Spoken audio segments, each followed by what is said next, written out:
Berulang-ulang kali orang Udin kata macam tu. Tiba-tiba Ahmad terus bangun dan duduk bersila depan dulang tu.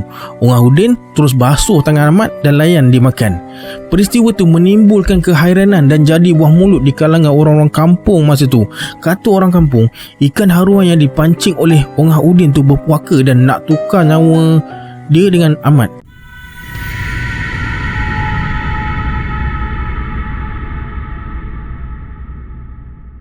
A'udzubillahi minasyaitonirrajim. Bismillahirrahmanirrahim. Assalamualaikum semua, kembali lagi bersama saya Syarul. Terima kasih sebab dah klik video ni. Semoga yang menonton video ni ditambahkan rezeki dan dipermudahkan urusan dunia dan akhirat. Okey, hari ni saya akan kongsikan 7 kisah seram yang terjadi kepada kaki pancing. Cerita ikan haruan kelip mata tu memang misteri gila. Nak tahu kisah dia macam mana? Tonton video ni sampai habis. Okey, ini dia random shout out kepada subscriber Syarul Chapter.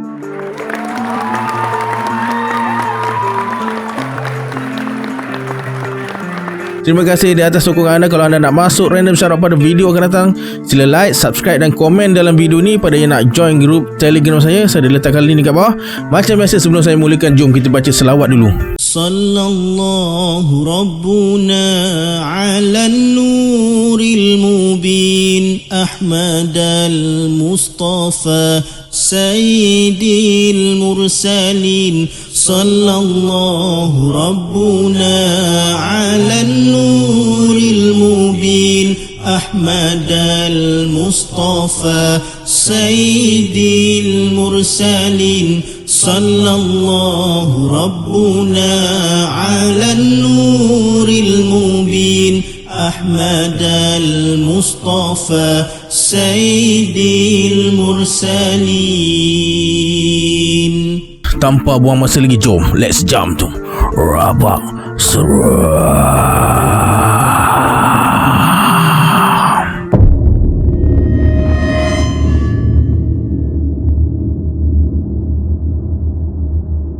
Baca info tentang siakap merah dekat internet dan dengar cerita dari mulut Muzammil dan Syarul yang setiap bulan buru ikan siakap merah tu membuatkan Lan semakin tak sabar untuk ikut trip mereka ke Kuala Terong, Perak. Sempena cuti umum yang bersambung dengan cuti hujung minggu Sabtu dan Ahad membuatkan trip ni jadi lebih panjang. Lan nak guna umpan ikan jelujung dan harap tak akan terlepas untuk tangkap ikan tu walaupun awal-awal lagi. Muzammil dah bagi tahu cabaran utama lepas ikan siakap merah ni makan umpan ialah ikan tu akan segera cari bangka kayu bakau untuk lepaskan diri. Cakaplah apa saja cabarannya, Lan dah tak peduli langsung.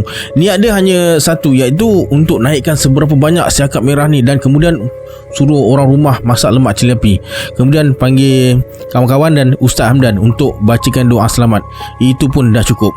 Hari yang ditunggu dah tiba. Memandangkan ikan ni aktif antara pukul 7 pagi hingga 10 pagi dan 3 petang hingga lewat senja, mereka ambil keputusan untuk turun ke muara lepas selesai solat subuh di surau kecil berdekatan dengan jeti tu.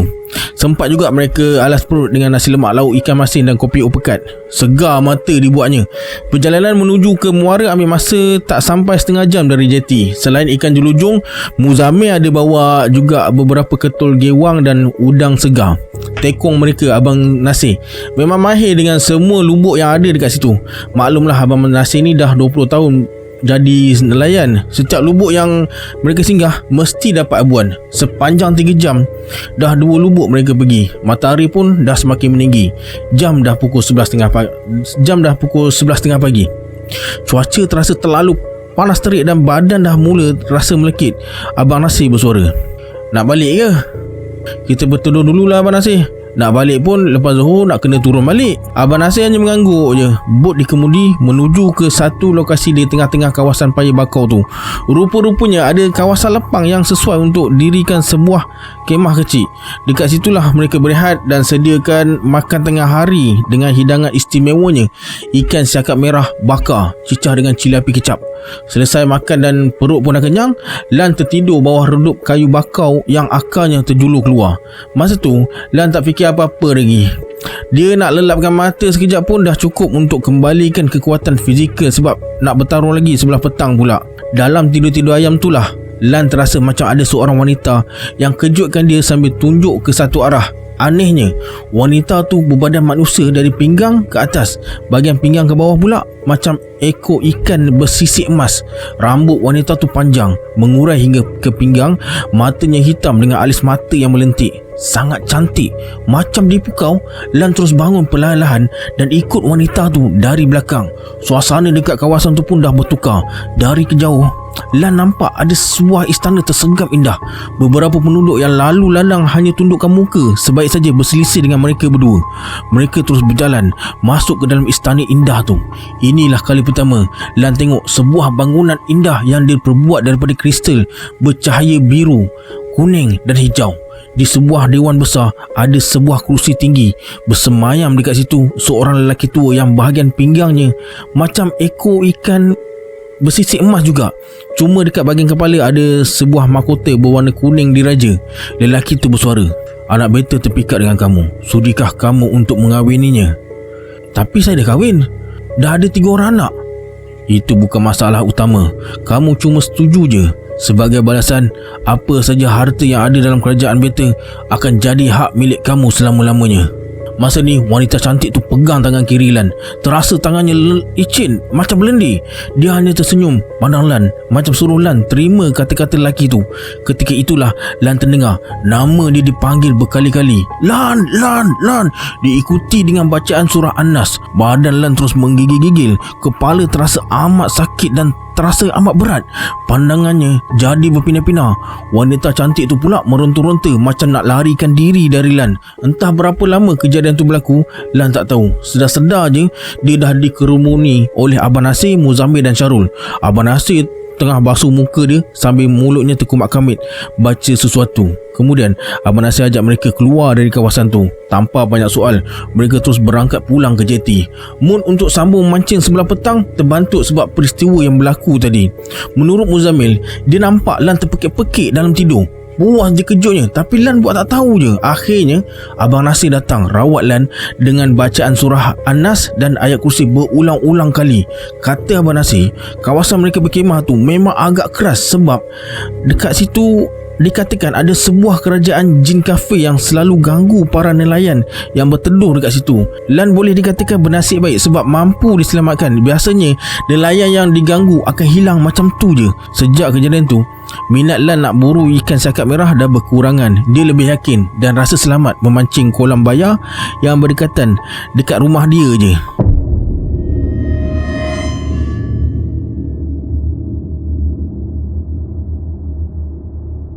Rancangan nak memancing dekat hulu Sungai Sigo dah lama mereka bincangkan.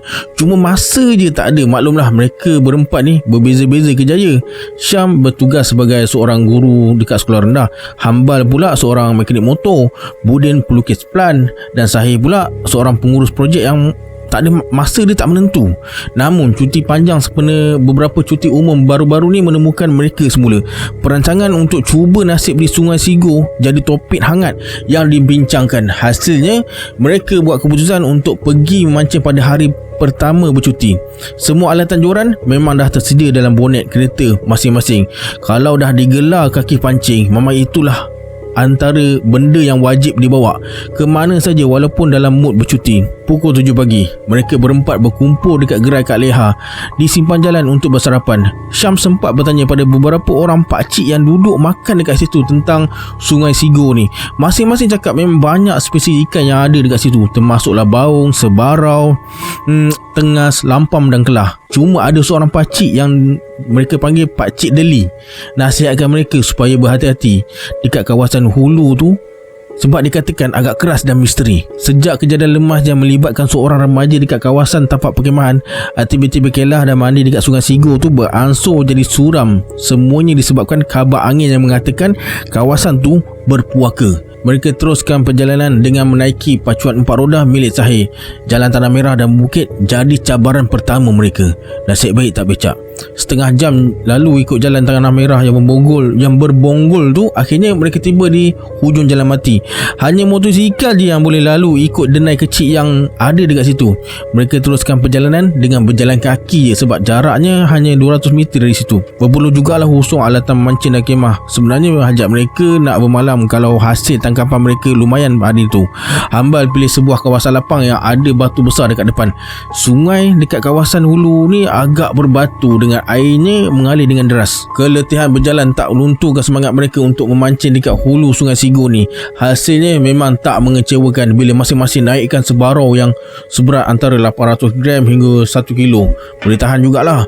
Menjelang petang, mereka berempat buat keputusan untuk bermalam. Syam masak nasi, Budin pergi bersihkan 6 ekor ikan sebarau yang akan dipanggang dan dicicah sambal kicap yang telah disediakan oleh isteri Hambal. Selesai masak nasi, barulah Syam ambil wuduk tepi anak sungai. Masa tu kawasan sekitar dah jadi gelap dan agak suram. Nasib baik Syam dah kumpulkan kayu untuk buat unggun api malam ni. Selesai solat maghrib, Syam sediakan juadah. 3 orang kawan dia dah makan dulu. Mereka tengah berehat dalam kemah. Terpaksalah Syam makan sorang dekat luar tu. Dia tak kisah sangat sebab tahu masing-masing dah letih dengan aktiviti hari tu. Masa Syam tengah suap nasi yang terakhir, dia mula terbau wangi seolah-olah bau bunga kemuja. Ada kalanya bau tu bertukar jadi minyak atar dan bau kenanga putih. Syam tak pedulikan semua tu. Dia terus ratah ikan sebarau panggang dicicah dengan sambal kicap. Masa tengah asyik makan tu, ekor mata Syam dapat tangkap satu lintasan orang yang berjalan guna tongkat. Berderau darah Syam bila dia angkat kepala. Ternampak seorang nenek tua pakai baju kebaya yang agak usang dengan berkain batik tengah pandang ke arah dia sambil tersenyum. Nenek tu genggam sebatang tongkat yang diperbuat daripada kayu. Tongkat tu sedikit bengkok namun berbonjol bulat dekat atas. Spontan Syam bersuara walaupun gugup sikit. Jemput makan, Nek? Makanlah, cu. Terima kasih kerana tak buat onar dekat sini. Minta maaf kalau saya mengganggu kawasan nenek. Saya cuma cari sedikit rezeki dekat sini. Tak apa, nenek izinkan. Kita semua makhluk Allah. Esok lepas cucu dapat apa yang cucu mahu, pulanglah dengan selamat. Nek, saya teringin nak makan ikan kelah. Dekat sini tak ada ikan kelah ke? Nenek tua tu tak menjawab. Dia hanya senyum dan berjalan perlahan-lahan di jalan. 5 saat kemudian, dia hilang dari pandangan. Hanya kabus nipis yang tinggal dekat tempat dia berdiri. Syam dah tak lalu nak makan. Perasaan mula bercampur bau. Rasa takut, seram, hairan mula muncul. Syam terus masuk ke dalam kemah. Bayangan nenek tua bertongkat yang aneh dan bau-bau harum membuatkan tidur Syam tak tenang sepanjang malam tu. Namun dia bersyukur tak ada lagi kejadian aneh yang berlaku lepas tu. Lepas solat subuh esoknya, aktiviti mancing mereka sambung semula. Sesuatu yang menghairankan, pagi tu umpan Syam dimakan oleh ikan kelah yang bersaiz raksasa. Kawan dia yang lain tak dapat. Akhirnya mereka pulang dengan tangkapan yang agak luar biasa hingga dapat jual sebagian hasil tangkapan dan hasilnya sangat lumayan.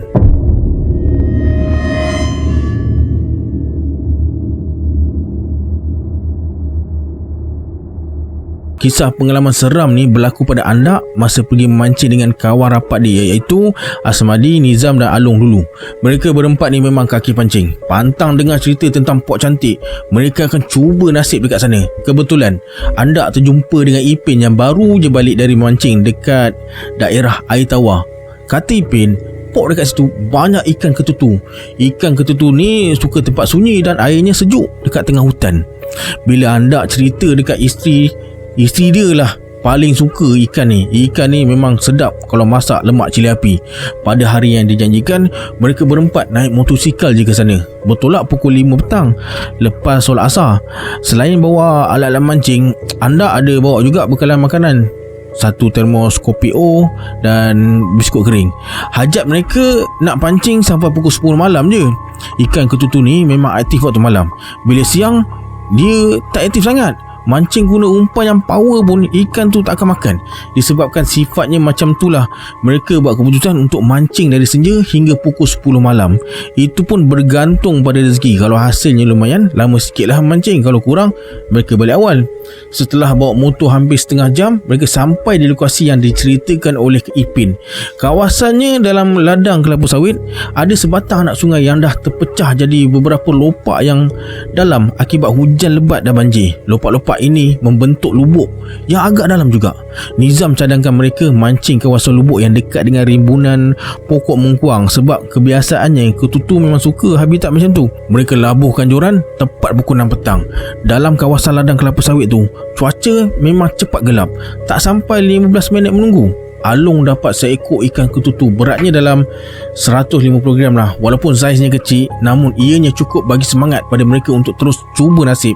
Pukul 8 malam, mereka berempat bagaikan berpesta ikan ketutu dekat situ. Betul kata Ipin, lubuk dekat kawasan tu memang banyak ikan ketutu, sampai tak menantangan nak tarik joran yang pantang dicampak ke dalam lubuk. Dalam keadaan berpesta tu, mereka berempat terlupa nak solat maghrib. Pukul 8.45 malam, hujan renyai-renyai mula turun dengan tiba-tiba. Tak ada tanda guruh atau peti dekat langit pun. Walaupun hujan turun dengan agak kasar, mereka semua seolah-olah tak peduli dengan situasi yang berlaku dan teruskan juga pesta tarik joran tu. Sebenarnya dah terdetik dekat hati anda tentang keganjilan yang berlaku dekat situ. Anda jadi tertanya-tanya, kenapa ikan ketutu dekat lubuk ni macam serah diri pada setiap umpan yang mereka lontar. Mana tak peliknya, umpan yang sekecil anak mancing tu pun dengan rakus dibaham ikan ketutu ni. Namun rasa tak sedap hati tu anda campak jauh-jauh bila kenangkan rezeki yang mereka dapat malam tu memang betul-betul lumayan. Hujan masih turun renyai-renyai. Waktu jam di tangan anda menunjukkan dah tepat pukul 10 malam. Kalau ikutkan perancangan awal, inilah masanya untuk mereka bergerak pulang. Namun keriuhan dan pesta ketutu masih rancak. Masing-masing sibuk dengan joran, pantang letak naik ikan ketutu, sampai terlupa dengan rancangan nak balik pukul 10 malam tu. Salakan anjing yang sayup-sayup dan mendayu-dayu tiba-tiba kedengaran dari hutan kecil berdekatan. Bulu roma anda terus meremang, badan jadi seram sejuk. Anda terus mendongak ke atas. Bulan kelihatan mengambang penuh. Salakan anjing tadi macam semakin hampir dengan tempat mereka mancing. Tiba-tiba Asmadi ajak balik sambil bagi isyarat sesuatu. Di kalangan mereka berempat ni, memang Asmadi biasa masuk hutan untuk mancing dan memburu ayam hutan. Mungkin Asmadi pun dah rasa sesuatu yang ganjil dekat situ. Masa hendak tengah kemas barang mancing tu, dia terasa macam ada mata yang perhatikan mereka dari celah-celah belukar. Sepasang mata merah tu bagaikan ikut setiap pergerakan mereka berempat. Anda terus baca ayat kursi.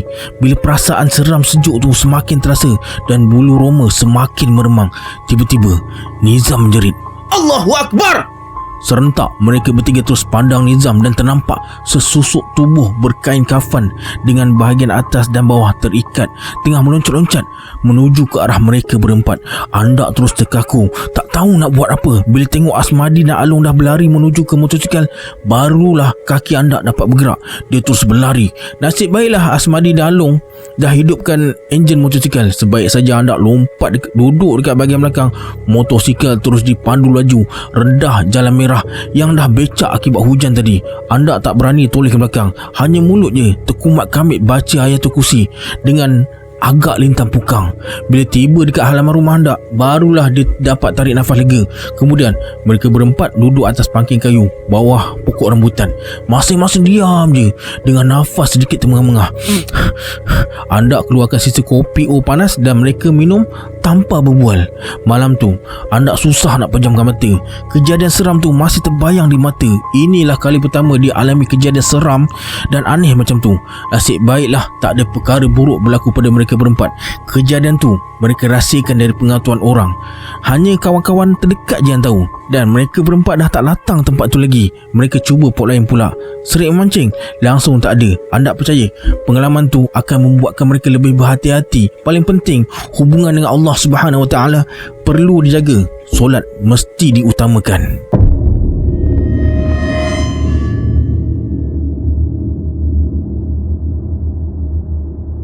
Malam tu, sambil ditemani sebotol air kopi dan cempedak goreng, Amran betulkan kedudukan dua joran yang dah siap landing di pinggir air. Di dada langit, bulan mengambang penuh. Awan pada malam tu tak sepekat mana. Angin pula bertiup sepoi-sepoi bahasa, cukup untuk jadikan badan dan mata segar sepanjang malam. Dalam kelam malam tu, jangkaan Amran mungkin baru pukul 11 malam. Air lombong nampak berkilau disimbahi cahaya bulan. Amran duduk di satu kawasan lapang yang sedikit berpasir. Tak jauh dari dia, dalam jarak 50 meter, dua orang kawannya, Nasrul dan Batia, tengah tunggu umpan untuk mengena. Sejak petang tadi, mereka bertiga memang dah berjanji nak memancing dekat lombong terbiar berdekatan dengan kawasan Sidam Kiri ni. Dikatakan sekarang adalah musim ikan kaloi dan haruan. Setakat berat 2-3 kilo senang-senang je dapat. Itu yang menyebabkan Amran, Nasrul dan Batia geram dengar cerita-cerita macam tu.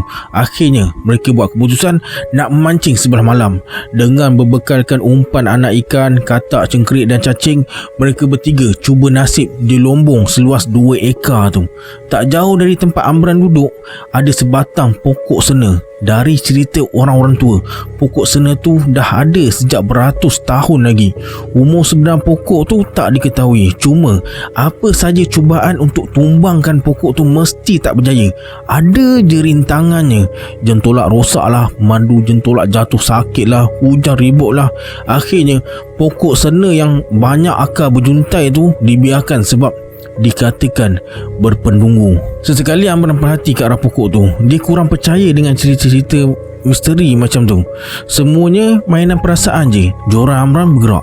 Sekali sentap dapat seekor ikan kaloi sederhana besar. Alhamdulillah, rezeki pertama setelah 15 minit menunggu. Dari jauh Amran tengok Batia dan Nasrul tengah sibuk naikkan joran masing-masing. Ini bermakna rezeki mereka agak murah pada malam tu. Lepas pasang umpan anak katak, tiba-tiba Amran ternampak ada 2 ekor ikan kecil sebesar ikan puyuh berwarna putih bermain-main dekat gigi air dengan jinak sekali. Macam 2 orang budak kecil yang main kejar-kejar sambil mengacah satu sama lain.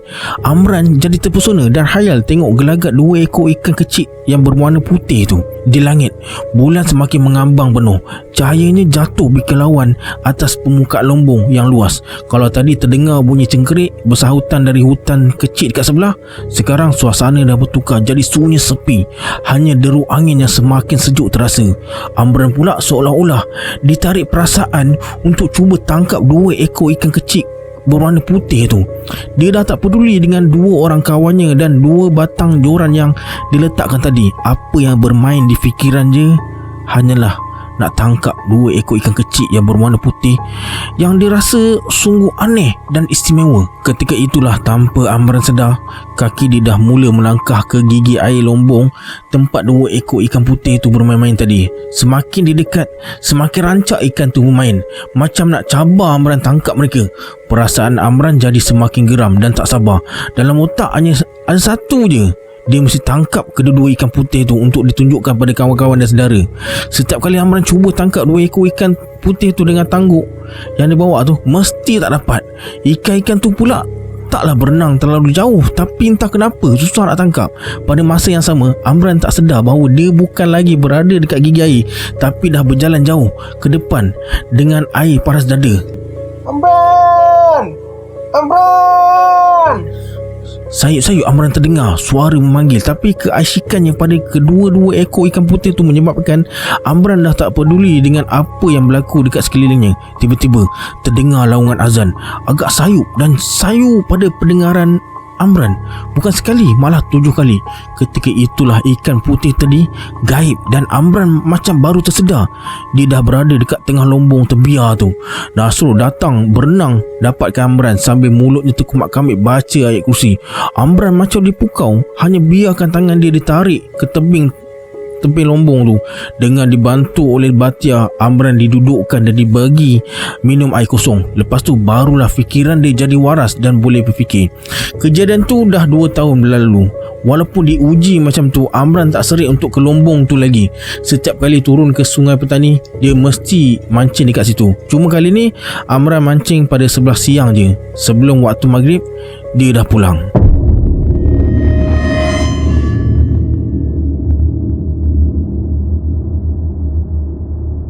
Setiap kali lalu tol Kemuning Lebuh Raya Kesas, Iqbal mesti berhentikan motosikkalnya belakang pejabat pentadbiran tol tu. Tujuannya adalah nak tengok orang mancing dekat sungai yang ada dekat situ. Malam tu juga, setelah berbincang dengan Haziq dan Syed dekat kedai, mereka bertiga mula rancang nak pergi menjaring dekat kawasan tu pada malam Sabtu. Iqbal, Haziq dan Syed sebenarnya malas nak mancing ikan. Mereka lebih suka pasang jaring, terutama sekali bila hujan lebat dan air sungai jadi keruh. Dipendekkan cerita, hari yang dijanjikan pun tiba. Mereka bertiga pergi ke kawasan tersebut naik motosikal. Tiba dekat kawasan belakang pejabat tol tu, mereka letakkan motosikal bawah sebatang pokok. Malam tu cuaca agak baik, cuma berangin sikit. Kawasan tu lengang dan permukaan air sungai berkilauan terkena cahaya bulan penuh. Setelah habiskan sebatang rokok, Iqbal dan Syed ambil jaring, manakala Haziq pula bersedia dekat nak turun sungai lah untuk pasang jaring. Mereka buat dengan senyap je. Mood nak berborak hilang. Sesekali Iqbal pandang ke langit. Awan hitam yang pekat dah tebal, ditambah pula dengan keadaan angin yang semakin kuat bertiup, menyebabkan dia rasa hujan lebat akan turun pada bila-bila masa je. Sebaik saja jaring siap dia pasang, rintik-rintik hujan mula turun. Haziq ajak mereka berdua berteduh di kawasan pondok yang ada dekat situ. Timbul pertanyaan dalam hati Iqbal, bila pula pondok ni ada dekat kawasan ni? Hujan makin lebat, guruh kuat berdentum. Tiba-tiba Iqbal nampak satu susuk tubuh berlari anak menuju ke pondok tempat mereka berteduh tu. Lebat hujan malam ni, kata lelaki tu sambil tersenyum. Iqbal hanya anggukkan kepala. Lelaki tadi bertopi keledar dan pakai baju hujan berwarna hitam. Mukanya tak nampak sangat sebab dia pakai visor. Syed bertanya, "Pakcik dari mana?" "Saya dari Jalan Kebun, ingat nak ke rumah anak dekat stesen 24 Shah Alam. Sampai sini tiba-tiba hujan lebat." Pakcik tu menjawab sambil tundukkan kepala. Iqbal hanya diam je sebab dia terhidu bau darah yang amat meloyakan tekak. Semakin lama, bau hamis tu semakin kuat menusuk ke hidung hingga Iqbal jadi agak gelisah. Tiba-tiba peti memancar. Cahayanya yang terang tu tepat menyuluh ke kawasan pondok mereka tengah berteduh tu. Nak menjerit Iqbal sebab dia terkejut bila nampak pakcik yang berdiri depan dia tu dah berubah jadi manusia yang berlumuran darah. Darah yang mengalir dari atas kepalanya terlalu banyak hinggakan membentuk satu aliran yang bercampur dengan air hujan yang mula berlopak depan pondok tu. Pakcik tu hanya pandang mereka dengan pandangan yang sayu dan bertukar bentuk jadi macam kabus putih, kemudian hilang macam tu je. Iqbal tengok muka Haziq dan Syed dah pucat. Tengok jam dekat tangan, dah pukul 1 pagi. Kemudian mereka bertiga berlari-lari anak menuju ke surau kecil yang ada dekat kawasan tol tu untuk berteduh dan baring. Keesokan harinya barulah mereka berani tengok jaring yang dipasang. Sempat jugalah Iqbal berbual dan ceritakan pengalaman seram yang mereka alami pada seorang pekerja yang tengah menyapu dekat situ. Kata pekerja tu, dah ramai pemancing yang terkena. Kononnya pakcik tu adalah mangsa kemalangan ngeri yang pernah berlaku dekat situ. Dia bawa motosikal tak ikut jalan motor. Akibatnya motosikalnya bergeser dengan trailer 16 tayar dan meninggal dunia dekat situ juga. Walaupun seram diganggu malam tadi, Iqbal dan kawan-kawan dia rasa gembira sebab habuan yang mereka dapat malam tu agak berbaloi juga. Lepaslah hajat nak suruh orang rumah masak gulai lemak ikan puyuh.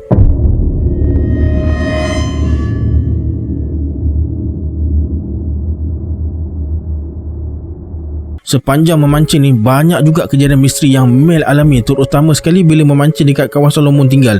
Pengalaman ni terjadi 10 tahun yang lepas, masa Mel mancing dekat sebuah lombong tinggal di kawasan Sungai Buloh. Malam tu Mel dengan kawan baik dia, Razak, keluar mancing dekat lombong tu lepas waktu maghrib. Sebelum bergerak, cuaca agak gelap macam nak hujan. Angin bertiup agak kencang dengan awan hitam tutup langit. Sebab saja baling mata kail, hujan mula turun rintik-rintik. Angin pun semakin kencang.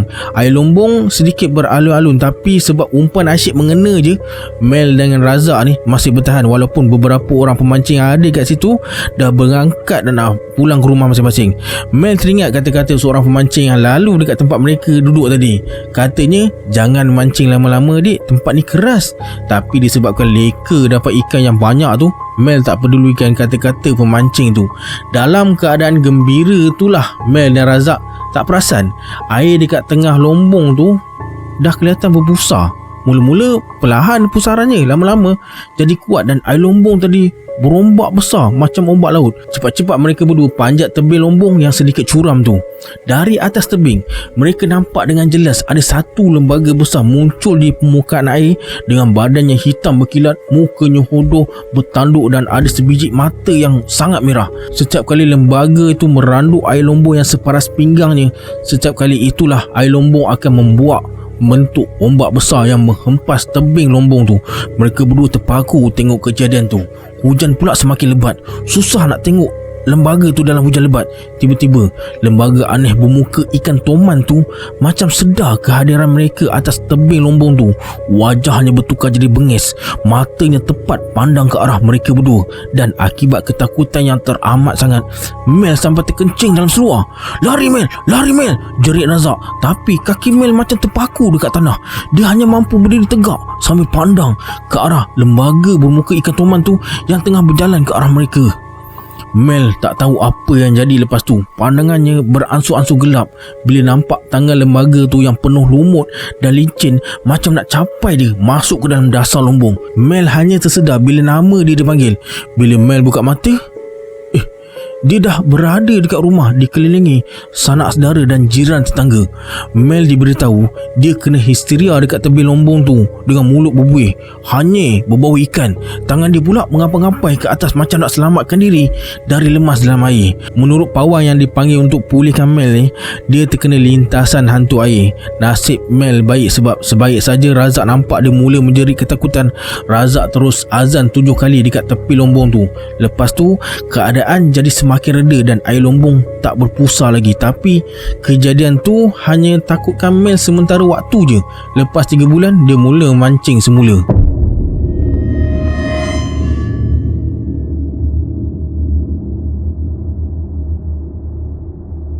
Kisah ni berlaku di sebuah perkampungan terpencil di daerah Perak, berlaku lebih kurang 40 tahun lalu. Pagi tu Ongah Udin bangun awal pagi. Lepas solat subuh dan bersarapan, dia minta isterinya Mak Limah siapkan sedikit bekalan. Bekalan dia senang je, sebotol kopi pekat dan beberapa keping biskut lemak yang dibungkus dalam plastik. "Limah, aku nak ke Sungai Jiboy. Kalau tak tengah hari, petang aku balik." Anak sulungnya yang dipanggil Ahmad beria-ria nak ikut ayahnya pergi mancing. "Ahmad tak boleh ikut, Ahmad kecil lagi, tinggal dekat rumah temankan mak ya," kata Ongah bila Ahmad ni yang berumur 5 tahun merengek-rengek nak ikut juga. Ongah Udin bawa basikal menuju ke Sungai Jiboy. Di pertengah jalan, dia letakkan basikalnya di tepi kedai getah asing sebelum berjalan kaki redah berluka sejauh 1 kilometer menuju ke Baru. Dia hanya bawa 2 batang joran buluh berumpankan cacing yang diletakkan dalam tempurung kelapa. Puas berjalan, akhirnya Ongah Udin jumpa satu kawasan yang agak strategik. Kawasan tu ialah sebuah lubuk dalam yang agak gelap airnya. Namun pagi tu kesabarannya bagaikan diuji. Umpan cacing yang habis dimakan, tapi seekor ikan pun tak berjaya dinaikkan. Hati Ongah Udin rasa marah dan kecewa. Hampir 3 jam mancing, tak ada apa yang dia dapat. Namun Ongah Udin macam dapat kesan keanehan yang ada dekat lubuk tu. Sepanjang dia memancing, suasana dekat situ sunyi sepi je. Tak ada langsung bunyi unggas atau bunyi hutan. Sepi sangat. Seekor nyamuk pun tak ada yang gigit badan dia. Aneh betul suasana tempat ni. Tapi bila dia nak tarik joran kali ni, terasa macam ditarik kuat. Mungkin ada ikan yang dah makan umpan. Dengan bacaan bismillah, Ongah sentap kuat jorannya. Dia dapat seekor ikan haruan sebesar lengan. "Rezeki kau Ahmad." Tapi ada sesuatu yang menyetap hati Ongah Udin tu. Mata ikan haruan tu berkelip-kelip macam mata manusia. Tak pernah lagi dia tengok kejadian aneh tu. Puas digosok mata nak pastikan benda ni betul ke atau ilusi mata. Tapi bila difikirkan apa kata keluarga dia kalau dia pulang dengan tangan kosong, Ongah Udin tetap bawa ikan tu pulang. Walaupun dalam hatinya terdetik perasaan tak sedap hati lah. Bahkan debaran tersebut semakin kuat setiap kali kayuhannya menghampiri rumah. Dari jauh Ongah Udin nampak orang ramai tengah berkumpul depan rumah dia. Orang kampung tu macam tunggu dia pulang. "Sabar Udin, anak kau Ahmad baru je meninggal, jatuh tangga tadi," kata Haji Saleh. Ongah Udin tak berkata apa pun. Dia terus ke dapur lalu hidupkan api gunakan kayu getah yang ada dekat situ. Masa dia tengah siang ikan tu, mata haruan tu masih berkelip-kelip lagi pandang dia. Dalam hati dia kusyuk baca ayatul kursi berulang-ulang kali. Orang kampung pelik tengok kelakuan Ongah Udin, tapi tak ada seorang pun yang tegur. Ongah Udin langsung tak tengok jenazah anaknya yang terbaring kaku dekat serambi rumah. Ongah Udin buat kerja dengan senyap macam tak ada sesiapa dekat situ. Selesai masak nasi, dia kukuh kelapa. Ikan haruan tu dimasak gulai kuning je. Selesai masak, dia letak nasi, gulai haruan, air basuh tangan dalam sebuah dulang. Kemudian dulang tu diangkat hingga ke dan letak dekat kaki jenazah anak dia dengan bacaan surah Al-Kahfi. Ungah Udin terus buka kain batik lepas yang selimut jenazah anaknya. Kemudian dia tepuk bahu Ahmad macam kejutkan dia baru bangun tidur. Tadi Ahmad cakap nak makan dengan bapak. Ni bapak dah masakkan lauk ikan haruan yang sedap untuk Ahmad. Bangun makan nak. Berulang-ulang kali Ungah Udin kata macam tu. Tiba-tiba Ahmad terus bangun dan duduk bersila depan dulang tu. Ungah Udin terus basuh tangan Ahmad dan layan dia makan. Peristiwa tu menimbulkan kehairanan dan jadi buah mulut di kalangan orang-orang kampung masa tu. Kata orang kampung, ikan haruan yang dipancing oleh Ungah Udin tu berpuaka dan nak tukar nyawa dia dengan Ahmad. Tapi dengan kekuasaan Allah Subhanahu Wa Taala, Ungah Udin berjaya selamatkan Ahmad yang sebenarnya tak meninggal dunia lagi. Alright, itu dia 7 kisah kaki pancing. Lepas ni boleh sambung tengok video ni pula. Saya Syarul. Assalamualaikum. Adios.